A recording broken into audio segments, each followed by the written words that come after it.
Isang malaking balita ang ibinahagi ni Janine Gutierrez sa publiko. Inamin niya na siya ay buntis at ang ama ng kanyang dinadala ay si Jericho Rosales. Ang pagsisiwalat ng magandang balita ay nagbigay ng kaligayahan sa kanilang mga fans at taga-suporta. Ang kanilang relasyon, na pinagtibay pa ng isang bagong buhay, ay tiyak na magbibigay saya sa kanilang pamilya at sa buong showbiz industry. Ano ang reaksyon mo sa magandang balita ni Janine at Jericho? Paano kaya nila haharapin ang buhay bilang magulang? Isang malaking balita ang ibinahagi ni Janine Gutierrez sa publiko. Inamin niya na siya ay buntis at ang ama ng kanyang dinadala ay si Jericho Rosales. Ang pagsisiwalat ng magandang balita ay nagbigay ng kaligayahan sa kanilang mga fans at taga-suporta.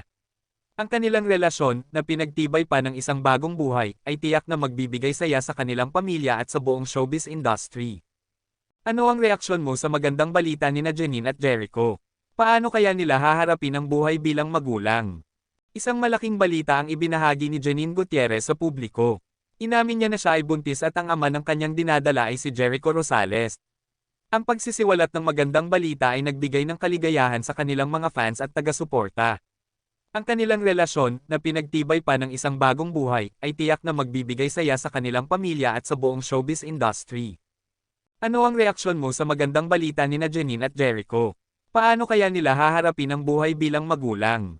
Isang malaking balita ang ibinahagi ni Janine Gutierrez sa publiko. Inamin niya na siya ay buntis at ang ama ng kanyang dinadala ay si Jericho Rosales. Ang pagsisiwalat ng magandang balita ay nagbigay ng kaligayahan sa kanilang mga fans at taga-suporta. Ang kanilang relasyon, na pinagtibay pa ng isang bagong buhay, ay tiyak na magbibigay saya sa kanilang pamilya at sa buong showbiz industry.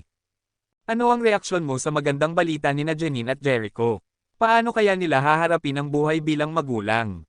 Isang malaking balita ang ibinahagi ni Janine Gutierrez sa publiko. Inamin niya na siya ay buntis at ang ama ng kanyang dinadala ay si Jericho Rosales. Ang pagsisiwalat ng magandang balita ay nagbigay ng kaligayahan sa kanilang mga fans at taga-suporta. Ang kanilang relasyon, na pinagtibay pa ng isang bagong buhay, ay tiyak na magbibigay saya sa kanilang pamilya at sa buong showbiz industry. Ano ang reaksyon mo sa magandang balita ni Janine at Jericho? Paano kaya nila haharapin ang buhay bilang magulang? Isang malaking balita ang ibinahagi ni Janine Gutierrez sa publiko. Inamin niya na siya ay buntis at ang ama ng kanyang dinadala ay si Jericho Rosales. Ang pagsisiwalat ng magandang balita ay nagbigay ng kaligayahan sa kanilang mga fans at taga-suporta. Ang kanilang relasyon, na pinagtibay pa ng isang bagong buhay, ay tiyak na magbibigay saya sa kanilang pamilya.